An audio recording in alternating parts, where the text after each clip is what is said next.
भगवान शिव, जिन्हें शिवा के नाम से जाना जाता है, सृष्टि के संहारक और पुनर्निर्माता माने जाते हैं। उनके युद्ध केवल शारीरिक संघर्ष नहीं थे, बल्कि धर्म और अधर्म के बीच संतुलन की स्थापना के लिए दिव्य लीला थे। नीचे उनके प्रमुख युद्धों की पूरी कथा scene by scene narration style में प्रस्तुत है। राजा दक्ष, जो शिव के ससुर थे, अपने यज्ञ में शिव का अपमान करते हैं। सती अपमान सह न पाती और यज्ञ अग्नि में स्वयं को समर्पित कर देती हैं। कैलाश पर्वत पर बैठे शिव को जब ये समाचार मिलता है, उनकी तीसरी आंख से क्रोध की ज्वाला प्रकट होती है। वे अपनी जटाओं से एक भयंकर योद्धा उत्पन्न करते हैं, वीरभद्र। वीरभद्र यज्ञस्थल पर पहुंचकर सब कुछ तहस नहस कर देता है। देवता भयभीत हो जाते हैं। अंत में शिव प्रकट होकर क्रोध शांत करते हैं और दक्ष को जीवन दान देते हैं। अंधकासुर, जो शिव का ही पुत्र माना जाता है, अत्यंत शक्तिशाली और अहंकारी बन जाता है। वो पार्वती पर बुरी दृष्टि डालता है। शिव युद्ध के लिए तैयार होते हैं। भयंकर संग्राम होता है। हर बार जब अंधकासुर का रक्त धरती पर गिरता है, उससे नया राक्षस जन्म लेता है। तब शिव अपने गणों और मातृशक्तियों को आदेश देते हैं कि रक्त को गिरने से पहले पी लें। अंततः शिव त्रिशूल से अंधकासुर का अंत करते हैं।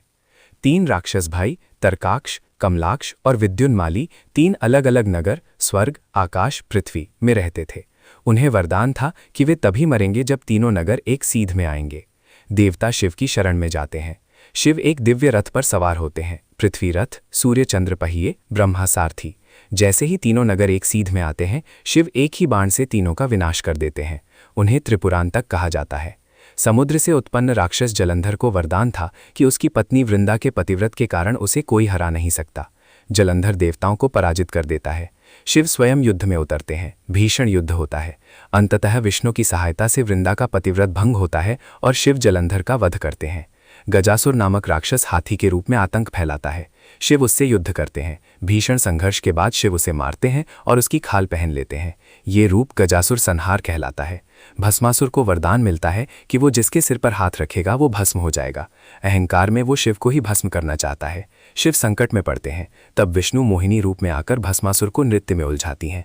भस्मासुर अपने ही सिर पर हाथ रखकर भस्म हो जाता है। हर युद्ध के बाद शिव तांडव करते हैं। ये केवल विनाश नहीं, बल्कि सृष्टि के नए चक्र की शुरुआत का प्रतीक है। उनका तांडव ब्रह्मांडीय ऊर्जा का नृत्य है, जो सृजन और संहार दोनों का संतुलन दर्शाता है। निष्कर्ष, भगवान शिव के युद्ध हमें ये सिखाते हैं कि जब अधर्म बढ़ता है, तब धर्म की स्थापना के लिए दिव्य शक्ति अवश्य प्रकट होती है।